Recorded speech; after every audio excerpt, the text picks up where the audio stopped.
she could decide, listen, I have this power. I don't have to deal with Congress. I don't have to deal with agencies. I don't have to deal with states. I don't have to deal with lawsuits. I have this power. I'm going to use it in a way to administer some fairness and justice in a deeply flawed criminal justice system at the federal level, because I can do it. And I know a lot about it, having been a previous prosecutor. Part of the reason for the book is to have that conversation. That could happen. So joining me now on Open Book is Kimberly Wehle. She's a former assistant U.S. attorney, legal expert for CBS. She's a constitutional scholar and professor of law at the University of Baltimore. But the title of the book is Pardon Power, How the Pardon System Works and Why, which is very timely, I might say, Professor Kim. It's great to have you on. Obviously, I'm a big fan of you and your previous books, but for our listeners, provide some context. Give us a little bit about your background, how you got to become a professor, and then we'll get right into the book. Yeah, so I practiced both, as you mentioned, as an assistant U.S. attorney. I was also a lawyer and associate independent counsel in the Whitewater investigation, investigating the Clinton family under the late Kenneth Starr. And after several years, I ended up with having 4 children and transitioned into a legal academic world. And when Donald Trump took office, I mean, I've been writing in scholarly journals, et cetera. When Donald Trump took office, I was reading the New York Times on a Sunday, and there was a statement in the New York Times that said the pardon power is absolute and there are no limits on it. And I know you're been to law school. I was like, no, that can't be right. It depends. It's always balancing against other limitations. So I wrote my first op-ed for the Baltimore Sun, and that just kind of snowballed into more opinion editorials. I now write for the Atlantic and Politico and Bulwark, hundreds of them at this point, radio. And then CBS heard me on the radio, and then CNN heard that, and MSNBC. And now I'm actually, for the last couple of years, been with ABC, but it's all around civic education and breaking down these concepts into English. And it's produced also now the 4th book. I was writing a scholarly book for Cambridge and realized the audience was different. And that was How to Read the Constitution and Why. HarperCollins took it in 24 hours when they got the proposal. I think understanding there's a real problem here. We don't know how the car works. We can't exactly fix it. And then there was a book on voting. My 3rd one was on problem solving like a lawyer, which sounds like an oxymoron, but you have to understand your opponent's point of view. You have to be ready to compromise. You have to take into account the policy or the value system behind the law, all of those things that we don't do in regular parlance. And then this last book, it's a different publisher, but they approached me for this. So, another installation in the and why series, not the how-to books, the why-to books.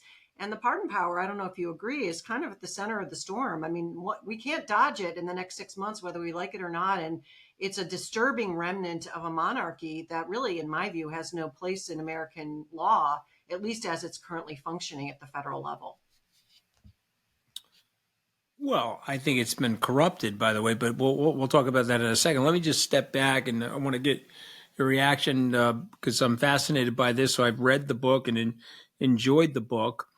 And I want to go back to Julius Caesar for a second, because Caesar comes into Rome. He crosses the Rubicon. He takes over.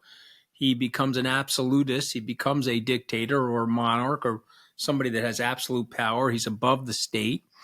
And he starts offering out pardons to his adversaries. And so this has been a political device for several millennia. It's a device to bring people together that are sometimes at war.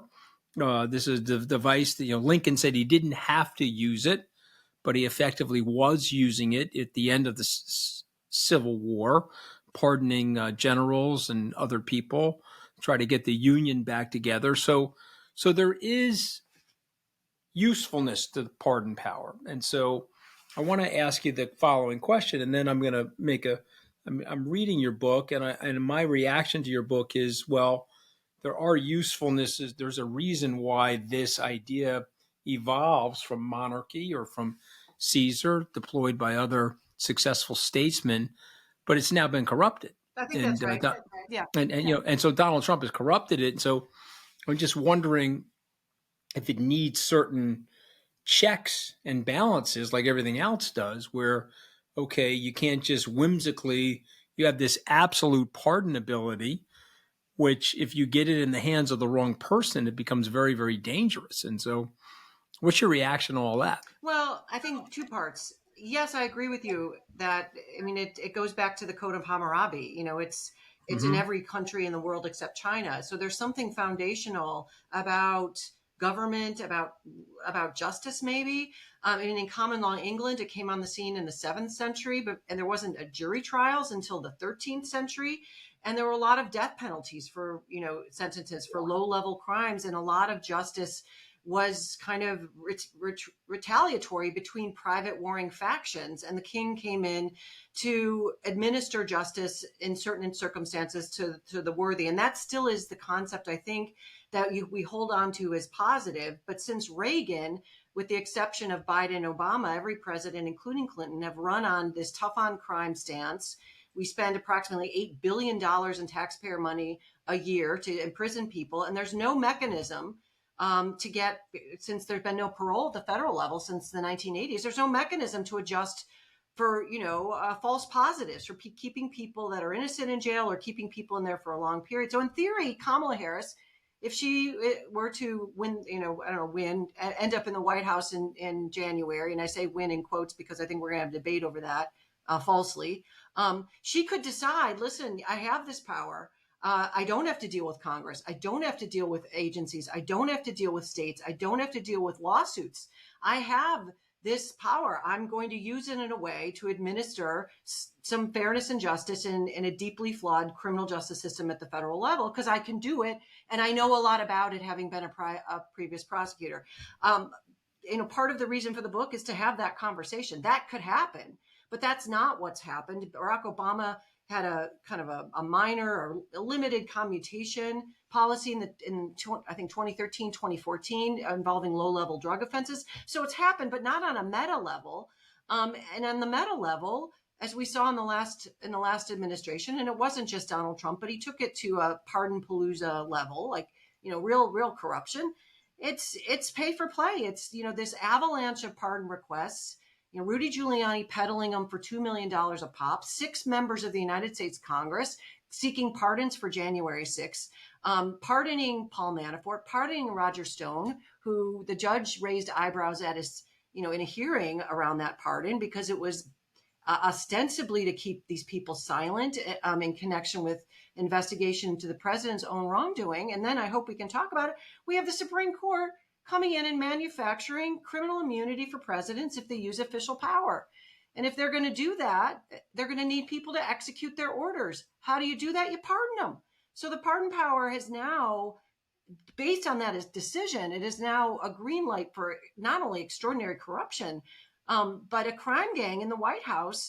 And it's been insulated throughout this mythology of pardons being unlimited, plus this ridiculous immunity decision. So I agree with you in theory. I just think it's gone off the deep end in the other direction. And we've only seen how nefarious it can be thanks to our friends in the majority on the Supreme Court. Okay, so I have a theory that I want to test on you, and it's a pretty bold-faced theory. So, you know, I know we're in this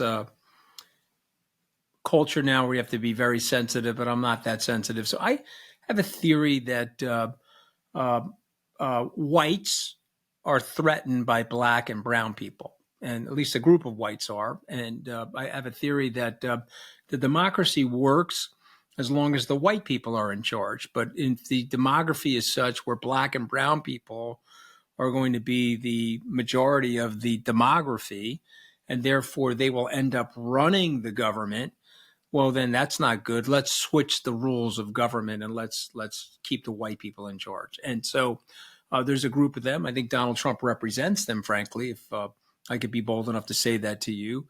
And so now we're watching the scissors come out and we're cutting things a certain way so that they're manufactured a certain way. This immunity case, as an example, is an example of that in my mind. So what have I gotten wrong? Tell me I'm completely wrong, and tell me that I'm living in a reality distortion of my own mind.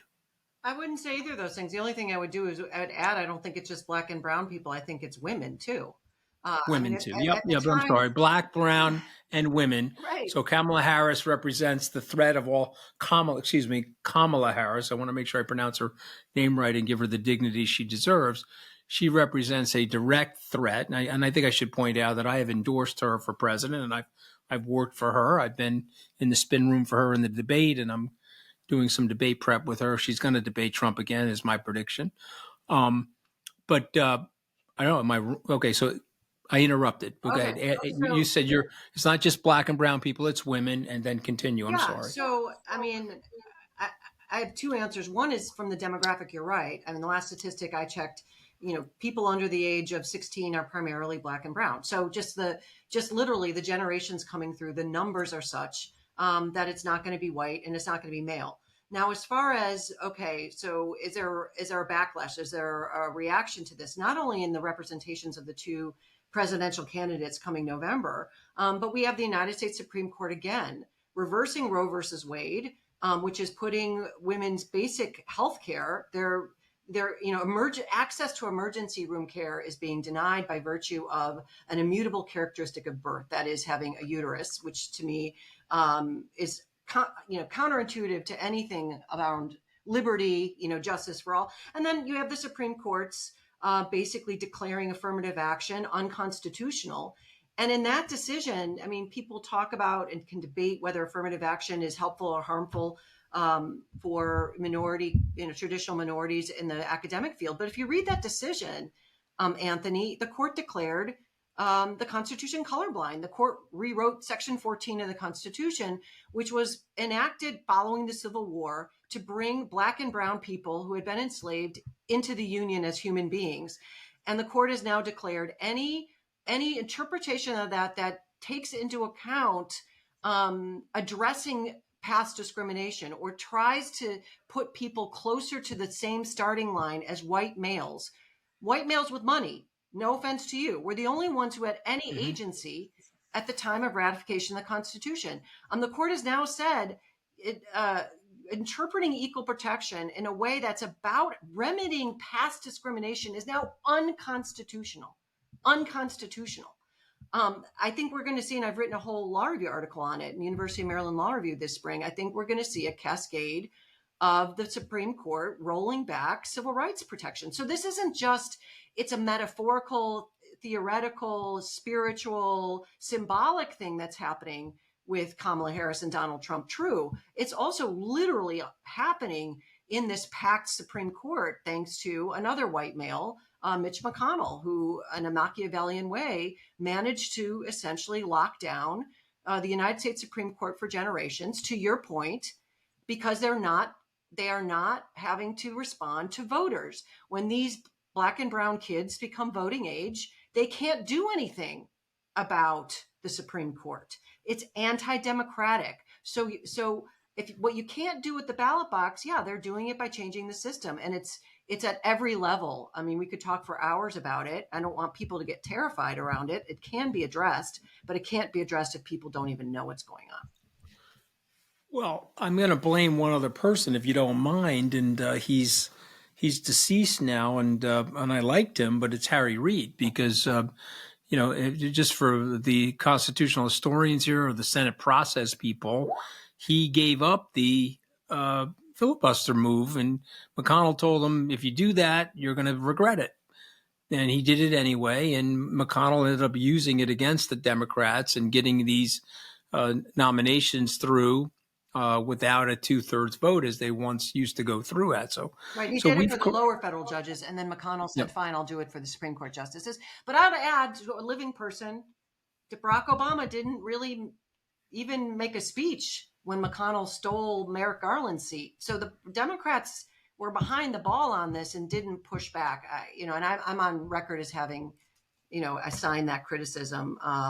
They could have played hardball, I think, but at least. Well, listen, McConnell was incredibly hypocritical because he had the Garland nomination. It was 6 months prior to the election. He said that we needed to wait, and then a few weeks prior to the election, he's got Justice, I guess her name is Barrett, Amy Barrett. She comes in a few weeks before, and so it's the height of hypocrisy, and it creates all this cynicism in the American body politic. But I want to go to this, if you don't mind, because it's embedded in the pardoning aspect. You're writing this book, at least the way I saw it. You're writing the book to explain that there's worthiness to pardon power, but it becomes unworthy if you're going to corrupt it or put it in the hands of very bad people. And so therefore the process has been, in fact, corruptive. And so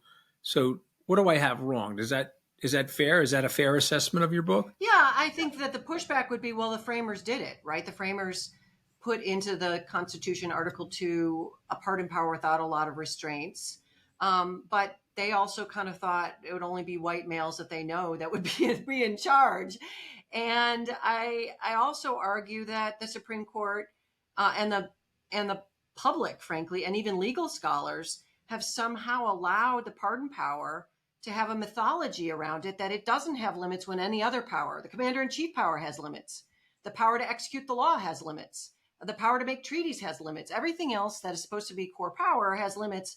But even in the immunity case, counsel for the government, for Jack Smith, didn't push back at the conservative justices' statements that the pardon power would be a core power for which the president could commit crimes with impunity. So you're right that my argument is does more harm than good. It's not doing the good that it could do. But I also argue that part of that is the mythology again around this as somehow being a relic of King George III, whose pardon power was constrained at the time of the ratification of the Constitution. He shared it with the church. Parliament had pulled back on it.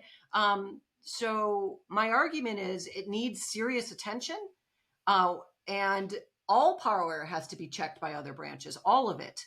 So it's, okay, what can we do short of a constitutional amendment? And I make arguments for what can be done. But the threshold thing is we have to stop ignoring it, because it's now become a real monster, to your point, if it's in the wrong hands, it not only could be corrupt as to individuals, but it could be used to use the massive power of the presidency and now this official power to commit some serious crimes, because you can immunize your deputies now using the pardon power, and they wouldn't be covered under immunity. Yeah, no, it's interesting because Nixon, whatever we both think of Richard Nixon, he did believe in the Constitution and he believed in the process. I mean, he could have been Trumpian, pardoned himself and pardoned his people around him, but he complied to the checks and balances in the system, and so you now have to wonder how we made it 250 years without having a rogue player come in that was morally bereft and that would take the system and use the system to their advantage as opposed to respecting the system. But I want to talk about Justice Roberts for a second, if you don't mind, because I followed his career with some level of admiration, and I'll give an example of this. He wrote the opinion on Obamacare. Whatever you think of Obamacare, whether it's should be or shouldn't be, what he did not want the court to do was to come into the political process. You had the executive branch and the legislative branch that voted it in. And so he wrote the case to treat it as a tax. And therefore, if it's a tax, it would fit and conform to certain things. And it was a little bit of a manifestation on his part, but I think it got to the point that I think he wanted, at least at that time, 10 or 12 years ago, to depoliticize the court and to maintain the integrity of the court. We now fast forward, it's 12 years later, he doesn't seem to be doing that anymore. And I'm wondering, as a constitutional scholar and a professor, if you could opine on that. Am I wrong about that? And if I'm right about that, then what's changed about the court and what's changed about Justice Roberts? You're not wrong about that. I just want to make one note on your last comment about Nixon and a plug for the book. As you know, John Dean, Nixon's White House counsel, who famously said there's a cancer on the White House, wrote the foreword to my book. I was just on a panel with him in the 50-year anniversary of Ford and the pardon at the University of Michigan. He says the difference between Donald Trump and Richard Nixon is Richard Nixon had a conscience. So that's and that everything Nixon did would now be protected. There would be no criminal liability. There would be no Watergate. There would be no resignation. There would be none of that because it's now all immunized. So we have seen over the last summer a change in the trajectory of constitutional law. I mean, we have a witness to it say it would have been completely different. I'm a lawyer. I've read the opinion. On Justice Roberts, yes. I mean, he not only, there was a front page article in the Sunday Times, New York Times, about, how he rested the opinion in the immunity case from Justice Alito, maybe because Justice Alito's wife and himself, it's his property, has stopped the steal signs now, made public that so maybe there was at least an appearance of conflict of interest. But he also wrote the decision in the Section 3 case, basically deactivating the 14th Amendment, which expressly says you've engaged in insurrection and rebellion. You can't hold office again if you've taken an oath. So this is an originalist, a textualist, someone who pretends to pay attention to the plain language of the law and the history and rationale behind it. It's both of those decisions are, and the Section 3 got, a bigger majority. I mean, there were some concurring opinions, but it's not intellectually honest pursuant to their own jurisprudential philosophy. I mean, if you're a textualist, you're an originalist, fine. But then do that across the board. They're not. So I don't know. I've been asked this a few times. I think, he was in the White House, Brett Kavanaugh, who I knew in the Ken Starr investigation, excellent, brilliant lawyer, also worked for Bush. And it seems to be there was a deep, it's one of two things. It's either, or maybe both, a deep skepticism of prosecutors. The idea is, okay, now this has gone forward against Donald Trump. It's going to become a ping pong ball. These rogue, out of control prosecutors are now going to be indicting former presidents based on politics. The problem with that, of course, is there's a lot of checks and balances against limiting the excessive power of prosecutors, including grand juries, proof beyond a reasonable doubt, appeals, all kinds of things. The other alternative was they are political. That it's, heads we win, tails you lose. So this is a Republican president. We don't want to see Donald Trump indicted or constrained, or the Republican Party indicted or constrained. So we're going to say certain things are official, including relating to, January 6th. Those can't be prosecuted, but we're not going to do the same thing for unofficial acts. We're not going to draw any boundaries and say, this is definitely unofficial. So if you find anything that Donald Trump did that's unofficial under our definition, go for it, Jack Smith. They were,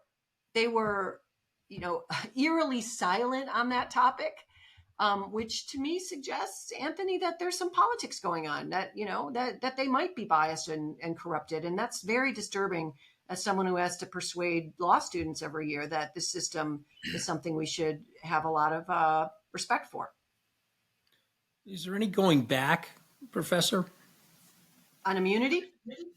Or any of it? Is there a re-engineering of the process? Is there a renewal, an American renewal that would sort of refortify the planks of the Constitution, provide some guardrails for the pardoning situation, and to, it's in the decision of the courts. You could, of course, legislate if you had the right legislature.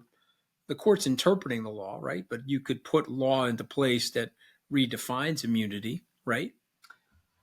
Well, the question is, it comes back to the Supreme Court. So if Congress were to try to do that, they might say, no, you can't constrain the immunity because we've now declared it as a matter of the Constitution. I mean, as you know, when the court interprets the Constitution, it's like amending the Constitution. But that goes back to Marbury versus Madison, right? So they gave themselves that power in 1803 in that landmark case. And I know you're an optimist, and I like to be optimistic. I was at a presentation of a colleague of mine who's doing a lot of research into Justice Marshall when he was a lawyer, and all of those primarily African-American lawyers who were the masterminds behind Brown versus Board of Education and all of the innovation of the Warren Court, where we saw an expansion of rights, not a narrowing of rights. And he said, I asked him, I said, how did they do that? And can we do that today? And his answer was they did it not just by going to court. They did it by engaging with the communities So people were aware of the issues, understood what was coming up through the courts before they filed their lawsuits. So it was a multi-tiered approach to what they were fighting for. People had buy-in within the population that then somehow trickled into the court system and into the justices. These are human beings, these justices. We've seen justices over the years kind of shift in terms of their political leanings. We're already seeing it arguably with Justice Barrett. She filed a concurring opinion in the immunity case that could have been a dissent. She decided to call it a concurring opinion. So I think it's possible through the courts. I'm a big fan, and I've been out saying this. I think there needs to be a constitutional amendment, ideally, to put the Constitution back where it was in June prior to the immunity decision. I would add a right to vote. There's no affirmative right to vote in the Constitution. If that were there, which surprises people, I think the Supreme Court couldn't do as many shenanigans as they're doing. And I think we could be more express about you can't use pardons for corrupt purposes, whether it's for yourself or whether it's for your cronies. Congress on the pardon, though, could ban lobbying for pardons.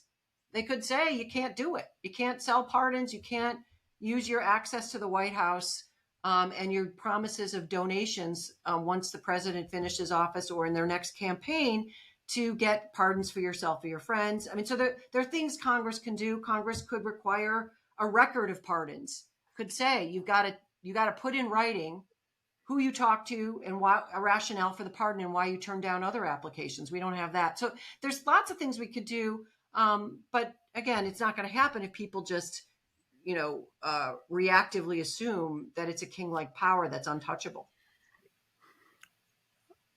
I want to ask you to react to one other thing, and then we'll get to the culmination of this. And I try to put this as delicately as possible, but it's not just Donald Trump, meaning that you could say, okay, Trump hijacked the Republican Party and all of this stuff got corrupted, but you can't get a Donald Trump unless it's bubbling up from somewhere, unless there's this discontent that is bubbled up.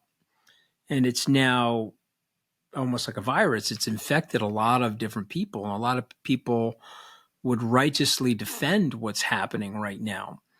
And so I guess, I'm looking for, not saying that you have the answer, Kim, but I'm looking for, how would you defend? How would you rebut this? Like, let's say that I'm Vice President Harris as an example. What do I say about my use of pardon power? And what do I say about trying to redirect things back to something that was a little bit fairer, more system related and less personal? Because you know from the law, right? What did Cicero say? We are all slaves to the law in order to be free. We have to subordinate ourselves to the legal structure. Once a few of us become above the legal structure, then the whole trust in the system goes away. So role play for me. Be Vice President Harris. What would you like to, let's say she wins, what would you like to hear her say as president? What would you like to hear her do to try to get the system back in order? I feel like I'm a legal chiropractor and the spine is out of whack and we've got to crack it back into place. What would you like her to do? Well, as you know, there's not a lot that a president can do to raise their magic wand. I think that's a mythology, but pardon, they could. I mean, she could say, listen, we're going to do DNA testing on everyone on death row in the federal system. And if there's exonerating evidence demonstrating that they didn't do it, we're not going to execute people. I mean, she could do that, right? So there's that with respect to specifically the pardon power. I said Obama did a review of low-level drug offenses that involve no violence, and that under the modern sentencing, they would have gotten a shorter sentence. And he pardoned or commuted, hundreds, well over 1,000 sentences. That's doable. Joe Biden pardoned people with low-level marijuana offenses. So there is good that could be done. George W. Bush, when he left office, was disillusioned with the pardon power because of all the lobbying for it at the end of each term, and said, president should announce a policy and stick to it. That's not Congress. That's a president doing that. You're closer to politics, so I don't know the complexities of doing something like that from a personal level. On the other thing, Anthony, so many people believe this. It's really mind blowing to watch that debate between Kamala Harris and Donald Trump. And I mean, I have 4 kids. I watched it with my youngest, and that we are to understand how we can still be so split and divided as a country, and it being such a close race. I mean, not only in terms of, the corruption, the criminal indictments, the conviction, the hate, the cruelty he's exhibited, but also just the cognitive decline. I mean, you have to really wonder if he's even capable and competent. And I'm not a professional, mental health professional, but others have weighed in on this. And I have to wonder if it has to do with something maybe she could do something about, or at least spearhead or make it a priority. And that is misinformation and disinformation. I mean, at the time of Watergate, there was one set of facts. The Washington Post reported what the New York Times reported, what 60 Minutes reported, right? And the public turned on Nixon once the dirt came out, and it came out through the courts, which would probably now not happen given the immunity. And that is, his Oval Office tapes with all the crimes that were recorded on the Oval Office tapes. Now, each of us gets tailored information fed into our mini computers we hold in our hands, using algorithms we don't understand that just reinforce what it believes our biases are. So I mean, when I was a kid, you'd go to the encyclopedia and the card catalog to learn information. Now we have way too much, and our kids don't know how to sort it, and we don't know how to sort it. We don't know how to teach them how to sort it. So, and the framers understood that, that kind of populism based on bad information was really dangerous. That's why we don't have just a direct democracy where we just vote for the laws we want. We have a representative democracy for that reason. And Madison said, point your Cicero, if men were angels, we would not need government. The idea being we have to constrain our worst instincts. And the way to do that is at the ballot box. But if people are being lied to and they don't know how to tell truth from lies, I don't know how we get around that. So I think we need Congress and we need a president to step in. We also have a mental health crisis, particularly with our young girls, to step in and do something about that cancer, which is not just domestic. It's Vladimir Putin. It's enemies across the globe. TikTok, Chinese. I don't know how we get around that without law. I really don't. Well, I mean, it's very tough because we now have conspiracy theorists saying that ABC News corrupted the debate. And then you have billionaires piling on platforms like X saying that. I mean, geez, I don't know. I guess, it's one of those weird things. So, well, maybe AI will save us. I don't know what you think about that, but I know everybody's afraid of it, but I think, it's not motivated by money and power. Yeah. Well, maybe, I don't know. Let me ask you, I know we're running out of time, but I have 5 words that I'd like you to react to, like we did on my last podcast. Are you ready? Yeah. I say the word justice. You say what? I say the Constitution as originally understood to limit the power of any one person in America. Okay. I say the word democracy. It's the inverted triangle. A monarchy, the king is at the top. You flip it, that's a democracy. The people are at the top, and the power trickles down to the president. Okay. I say the word power. Power is corrupting. If men were angels, we would not need government. Okay. Dictatorship. It's a word we have to take very seriously, and that is the vision for America offered by the Republican Party, and we should call it like it is and debate it for what it is. Okay, very well said. I say the word pardon. Excusez-moi, I don't know. Pardon my French. I'm worried about the pardon. Not so much if Kamala Harris gets in office, but I would say we are incarcerating thousands and thousands of people improperly. The racism endemic in our system is troubling. There's University of Michigan has a database on exonerations, which are judges coming in and saying somebody was wrongfully convicted. 50% of them are people of color, when 13.6 of the population involved are people of color. So pardon could be used for justice if there was a president with the courage to do it. Well, phenomenal rendition. The title of the book from Professor Kim Wehle, the title, Pardon Power, How the Pardon System Works and Why. Thank you so much for joining us on Open Book. That was great. Thank you so much for having me.